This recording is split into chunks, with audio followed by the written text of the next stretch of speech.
In this video I'm bringing you a brand new leaked script page that is supposed to take place in the 3rd episode of the final season. As we can see, this script page looks exactly like the one from season 7 that turned out to be quite accurate. However, if you don't want anything spoiled, it's time for you to close this video. This script starts with the Godswood of Winterfell. It's night. Jon and Dany hold hands as they stand side by side before the sacred Weirwood Heart Tree. It says, the Septon proceeds to tie a ribbon in a knot around their joined hands, which symbolizes their union. I hereby seal these two souls, binding them as one for eternity. Cursed be those who would seek to tear them apart, Septon says. The scene then switches to King's Landing. It's not only Jon and Dany that are getting married, it's also Cersei and Euron. It says, as the Septon speaks, we see a shot of the wedding ceremony in the Great Hall. Cersei and Euron are getting married as well, and it's Qyburn who has them married. The scene then switches back to the Godswood of Winterfell. Septon continues. Look upon each other and say the words. Jon and Dany look upon one another and start reciting their vows. Both of them speaking simultaneously say, Father, Smith, Warrior, Mother, Maiden, Crone, Stranger. Immediately following this, still speaking simultaneously, Jon and Dany recite their main vows. If this leaked script page turns out to be true, episode 3 of the final season will witness 2 major weddings. I know that this script might cause some confusion among viewers, since Jon and Dany seem to have a faith of the 7-style wedding ceremony, given that Jon seems to closely follow the old gods of the Forest like his family. This should not be surprising, since Eddard Stark himself married Catelyn in the faith of the 7-style wedding, so did Robb and Alyssa.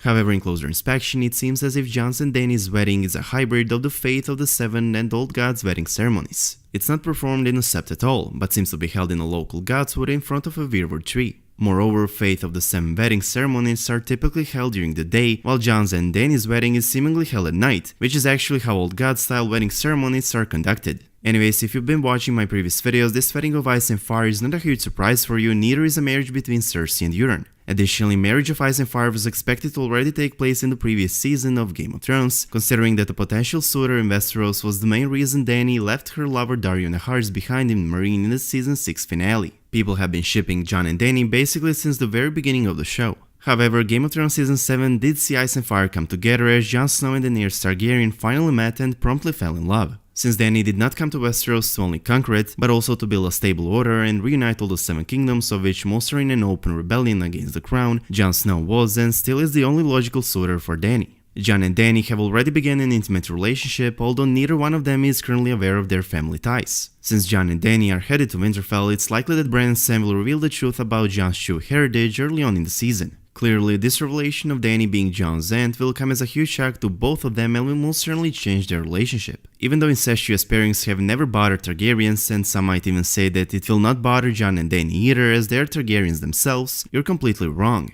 Targaryens did spend over 300 years wedding brother to sister in order to keep their bloodline pure. Dany's parents, Aerys the Mad King and Rhaella, were siblings, and Daenerys did grow up believing she would marry her brother Viserys, also true, but it simply is not the same. Even though intermarriage is accepted in Westeros and expected for Targaryens, Jon was not raised as a Targaryen and likely will not embrace their family traditions. Throughout the show, it's been established that first-degree incest outside the Targaryen family, such as Craster and his daughters, and of course the most popular incest couple, Jaime and Cersei, is considered wrong and immoral. Intermarriage between first cousins, on the other hand, is not considered incest in Westerosi society. A prominent example of this is Tywin Lannister, who married his own cousin Joanna Lannister, mother of all 3 of his children. However, Jon and Dany are not cousins, nor their siblings, they are nephew and aunt, and therefore, many have been wondering if they will, upon finding out the truth, still marry each other to seal their alliance. The answer on that question is both yes and no. Yes, there will be Targaryen marriage as the leaked script page says, but no, they will not marry to seal their alliance, but rather because of their child. I know you might be a bit confused, so let's get a little bit back.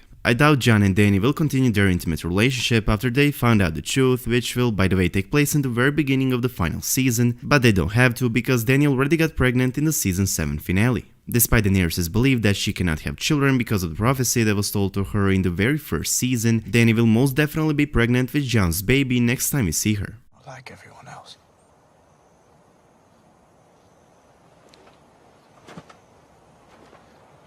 And your family hasn't seen its end. You're still here. I can't have children.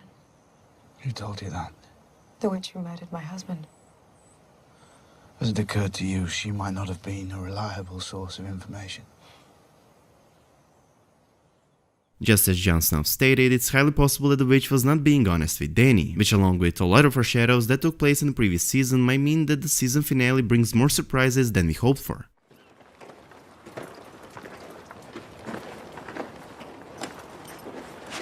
Your father gave me this sword.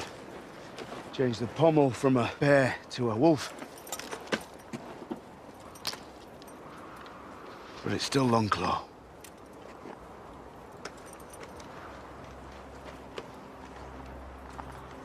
Look, Commander Moment.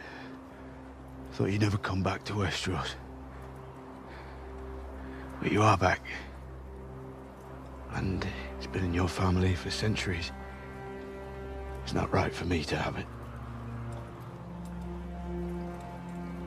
He gave it to you. I'm not his son.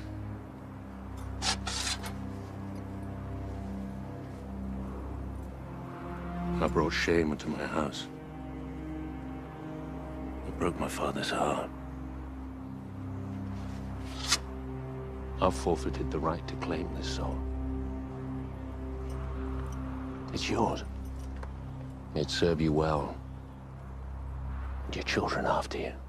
So Dany is most likely pregnant. We're all expecting Targaryen marriage, but having in mind that Jon will almost certainly find out about his true parentage almost at the same time Daenerys tells him that they're about to have a baby, quite a amount of fans also doubt that this marriage will actually take place. Well, this marriage is most definitely happening because Dany is pregnant. I know you're still wondering how does Daenerys being pregnant change the fact that they're related, which of course it doesn't, and therefore why would they marry, but give me a few moments to explain it to you. Even though both of them will without a doubt refuse to even think about marriage, whether it's political or out of love, in the beginning of the season upon learning that they're nephew and aunt, they'll have even stronger reasons to do so later in the season, and that reason is going to be Dany's pregnancy. Once they learn of their family ties, the other news will hit them. Already mentioned Dany's pregnancy with Jon's baby, and that exact news will make them change their mind and actually marry each other. And here's why. Jon has been a bastard son his entire life, and he most certainly will not allow his child to be born out of wedlock and live a life he's been living. Both in the book series and on the show, Jon initially refuses to sleep with women because he's absolutely terrified that he might produce a bastard. For example, in the 4th episode of the very first season, there was a small talk between Jon and Sam. On Sam's assumption that Jon has probably been with hundreds of girls so far, Jon answered with, no he hasn't. Jon then goes on to describe his only chance with a girl. He says, so I sat there in the brothel as Rose took over clothes, but I couldn't do it.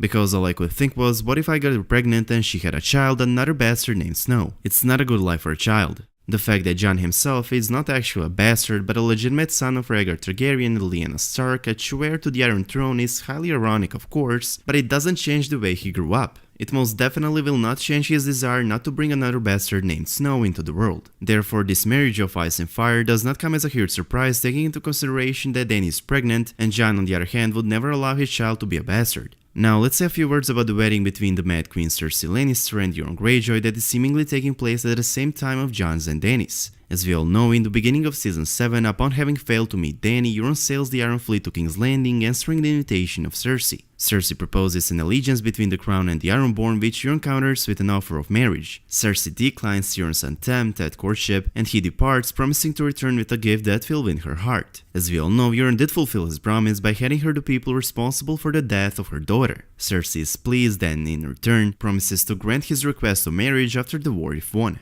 Now, many fans don't consider this marriage as a huge twist. As a matter of fact, most of us expected it. After all, Euron did defeat some of Cersei's enemies already. At the end of Season 7, Euron also sails to Essos to bring Cersei the Golden Company to fight for her cause. However, let me remind you that Cersei promised Euron to marry him after the war is over. I have a hard time imagining that Dany would be defeated in the episode 3 of the final season. Additionally, I don't think either one of them will be defeated before the very final episode of Game of Thrones. So we need to ask ourselves, if the war is not over yet, why is Cersei marrying Euron in the 3rd episode? Taking into account how cunning Cersei is and how obvious it was that the marriage deal was just her ploy to get Euron on her side, this marriage does come as a huge surprise for me. Euron is too unpredictable for Cersei to marry him. It's clear to her that his only interest is power. The only explanation would be Cersei will not have a choice but to marry him. Could it be that Euron will threaten Cersei that he would betray her and join enemy's side if she's not to marry him? Could it even be that the Iron Bank will order Cersei to marry Euron in order to seal their allegiance and strengthen the crown's position? There are many possibilities, but one is certain. This marriage is taking place in the 3rd episode of Season 8, and it definitely will not end up well for one of them. As soon as this marriage happens, both of them will most likely try to take out the other in order to gain total control of the throne. In conclusion, if this leaked script page turns out to be true, episode 3 of the final season will witness 2 major weddings, one of which is the long-awaited wedding of Ice and Fire. And as always, let me know your opinion about all of this in the comment section down below. I hope you guys enjoyed this video. If you did, please make sure to subscribe to our channel, and I hope to see you in the next one.